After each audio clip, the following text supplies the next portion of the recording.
Hi everyone, I'm Tara Durbin, formerly Tara Clark, graduate of the class of 1997. My husband Dusty, our 6-year-old son Dax, enjoy our home and our farm in Mount Vernon, Ohio, as well as our home in Louisville, Kentucky.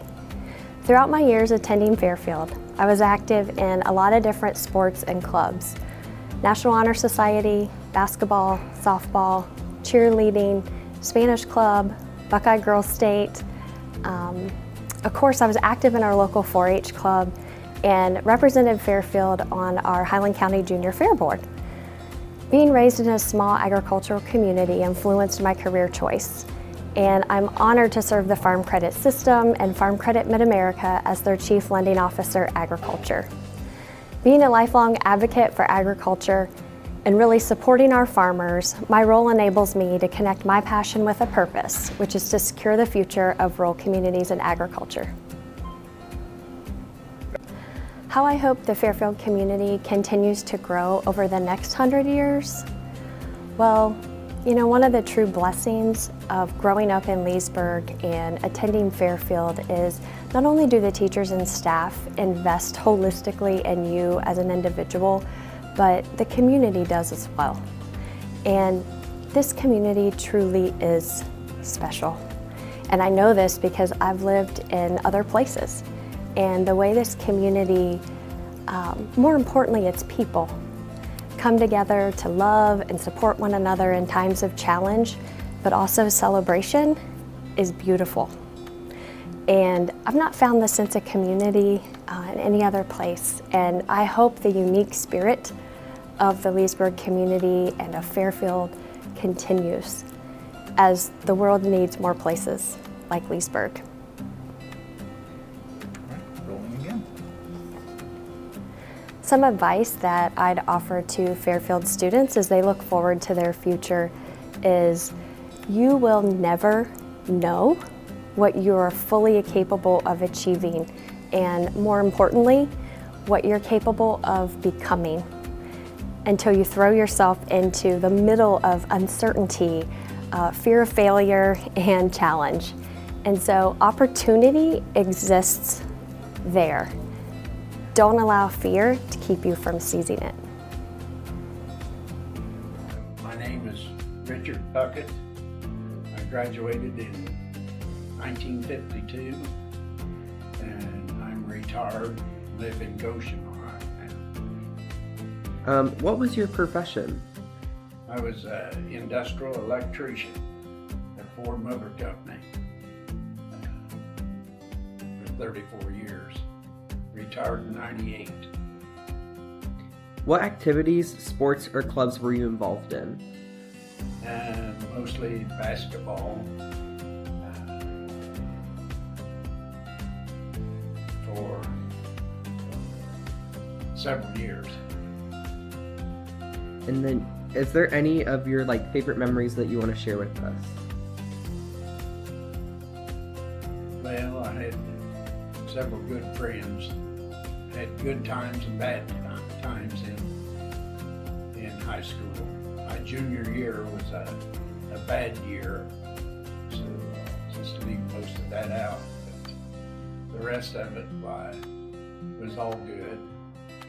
I especially had my mathematics teacher, Donald McCoffin, taught all the math, which helped me later on in my schooling to get into the Navy, and got into electrician school there, and then furthered it at the University of Cincinnati after I got out to be an industrial electrician for Ford Motor. What does it mean to you to be a part of Fairfield's 100-year alumni legacy? Most of all, it's good to be here. I'm 91 years old, so not too many in my class. Although there's 34 in my class, and kept in touch, and there's still 13 of us still alive. And then, what advice would you give to the graduating class of 2025?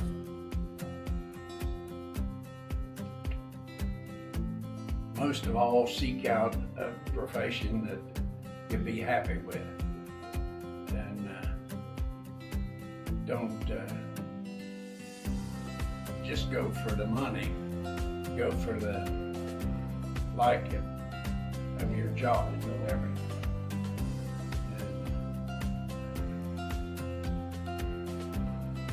I have looked back over it, and I've seen a lot of kids that go to school and then end up going to college. And for the last 20 or 30 years, they get into a profession that they end up doing something else except what they was trained for. There's too many, this is my opinion now, there's too many counselors and all different kind of things that don't pay good, and you can't make a good living. I'm a firm believer in trade schools and seeking out something that you can make a good living with. Yeah. I'll say it again. Hi, I'm Richard Edwards, and I worked at a feed mill. I worked at Kaufman's Clothing in Hillsboro, and I worked at Greenfield Printing in Greenfield. What class is this? What class, graduating class? And I was in the class of 1961. In 1961, we were practicing for our senior class play, and I was chosen as the father of the play, probably because I looked older than the other classmates. And we were practicing on the stage in the gymnasium, and the gymnasium had been decorated with for the junior-senior prom, and they had draped cheesecloth over the ceiling of the gymnasium. And suddenly the back door of the gymnasium opened, and someone threw a firecracker in on the middle of the gym floor. The firecracker exploded and went up into the cheesecloth and caught the cheesecloth on fire.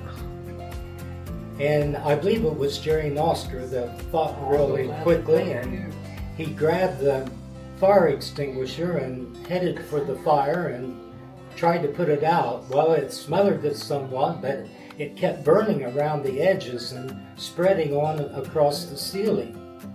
Someone grabbed a ladder and climbed up and started tearing the cheesecloth off where it was smoldering, and therefore was able to save the schoolhouse from burning down, and they did not have to build a new schoolhouse until 40 years later. Whenever you're ready.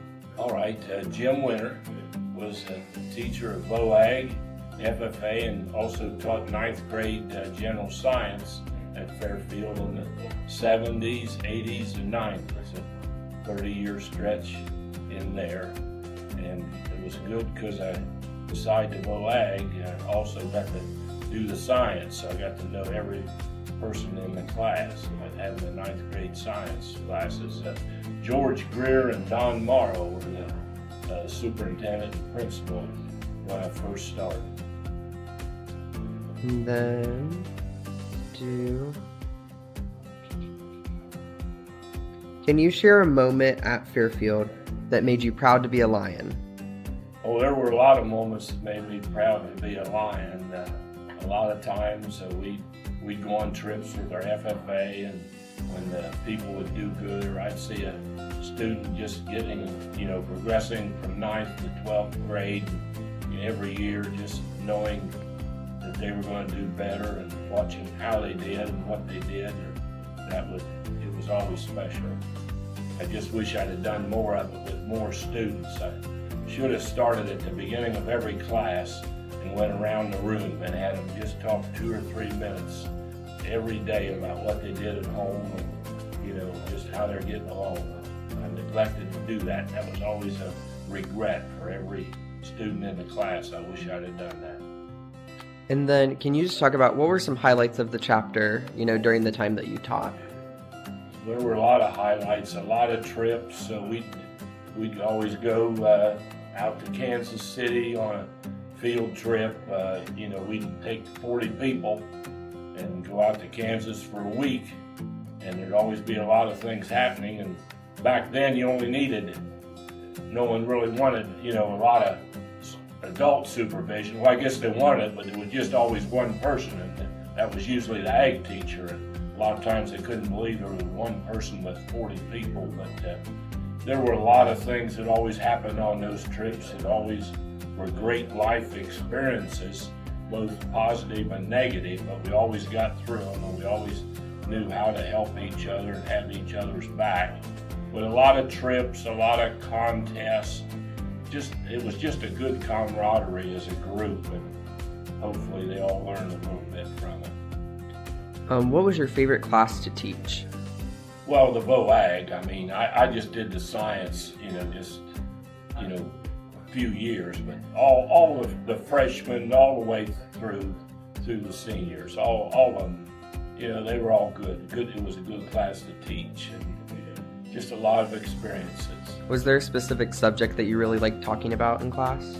Not particularly a special subject. Always liked the public speaking and parliamentary procedure. Always thought if a person could talk and get up in front of people and speak, that would help them out in later life, and always emphasized public speaking. And always remember one young lady, we first could have females in VOAG, she just started crying every time she had to get up in front of the group.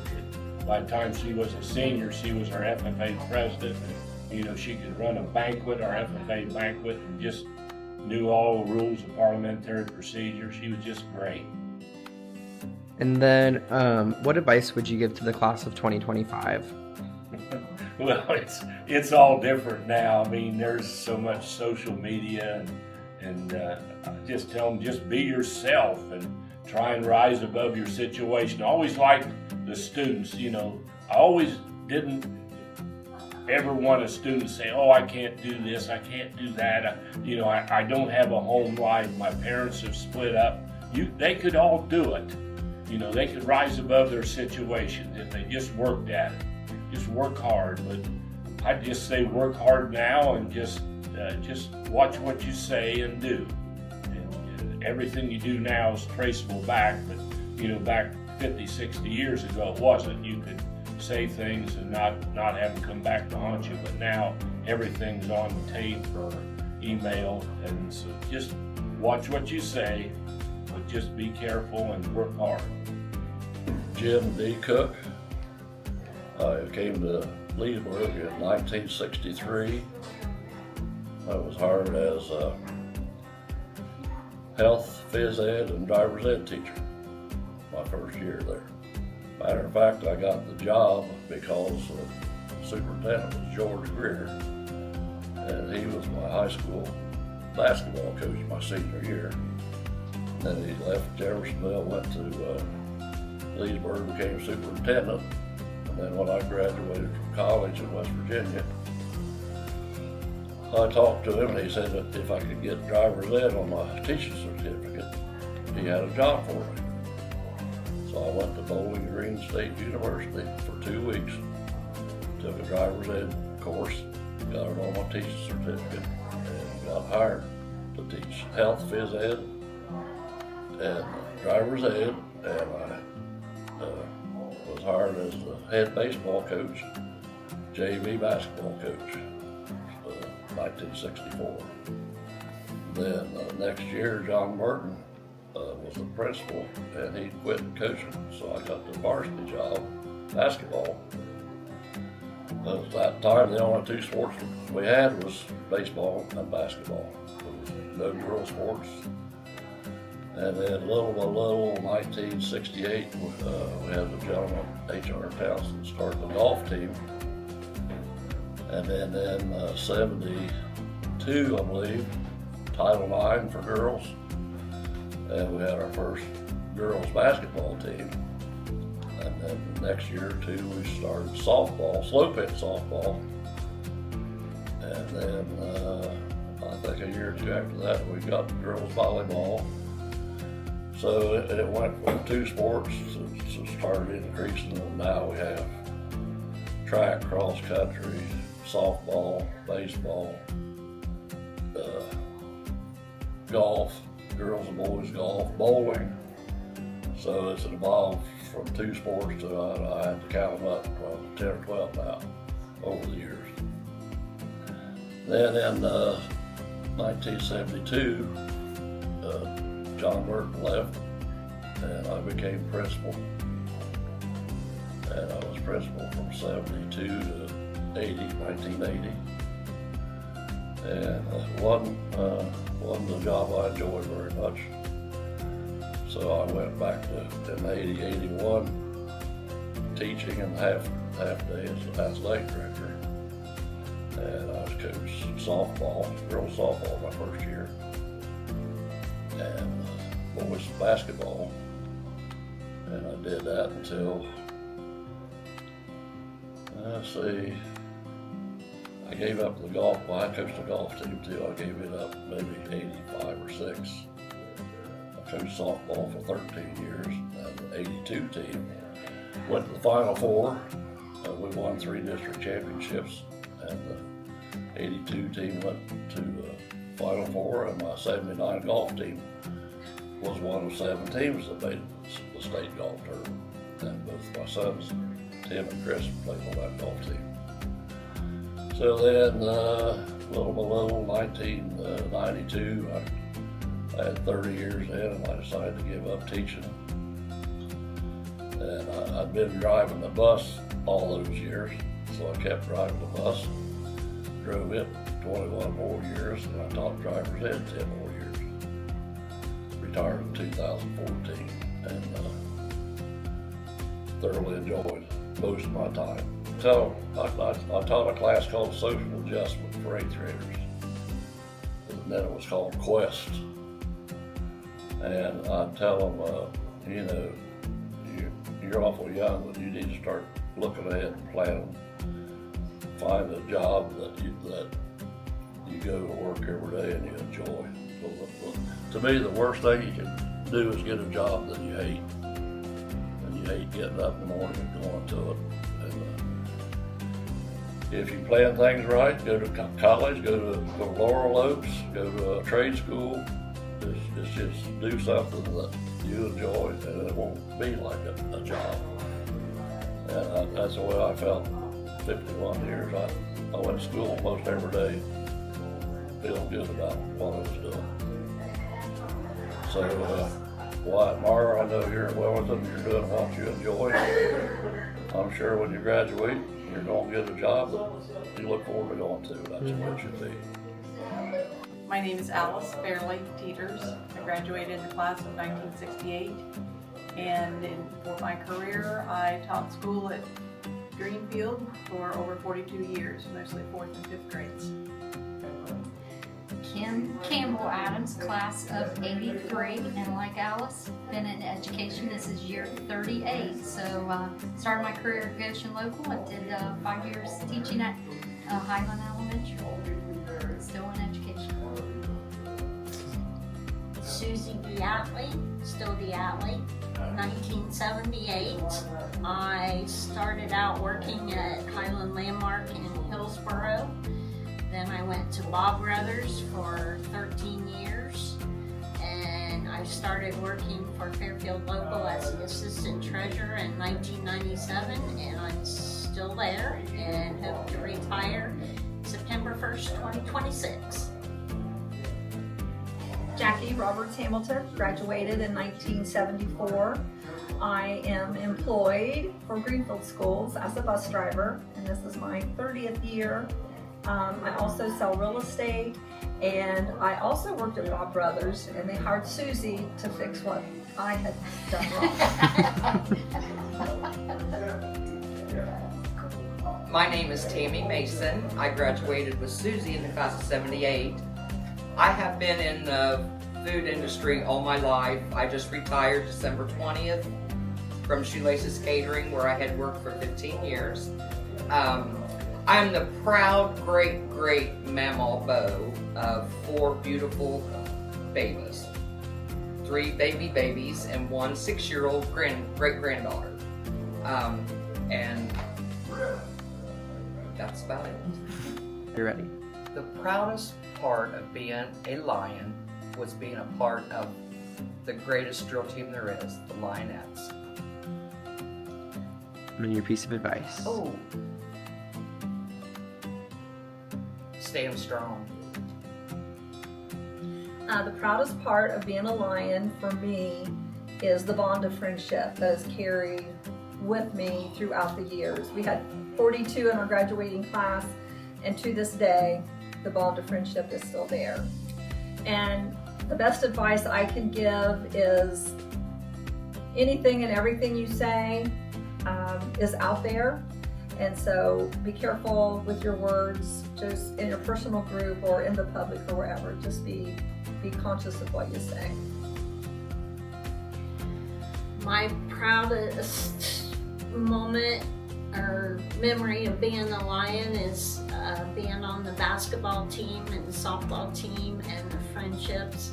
The friendships, like Jackie said, I've been out of school 47 years now, and we still get together every summer, and those are lifetime friendships. And I cherish every one of them. The advice I have is be kind and keep in touch. I guess 2 things. Proud moment, 3rd generation Fairfield grad. So my grandma, my dad, and myself. And proud moment as a Lion was being a part of the 1982 softball team that went to state. Just like all of you said, just the friendship there was just a really special bond with that group of people, thanks to Mr. Cook. So it was a great time. And piece of advice: don't take things too serious. Live each day to the fullest, and just enjoy laughter. That's what we've enjoyed this time together. And that's true friendship. And Susie's right. Keep in touch, because life's way too short. Well, I'm part of a family where there's now 4 generations that will have graduated from Fairfield High School. And I really think I've become prouder as the years go by, because I notice at sporting events the big city schools and versus the small town schools, and I think really how fortunate we are to have been able to maintain this school for so long without it being divided up and split up into other neighboring schools, and just the individualized attention that the teachers have time to give to the students, and the faculty knowing the kids on a first name basis, and seeing them at sporting events and knowing their families is just priceless in this day and age versus what it could have been. So I appreciate Fairfield.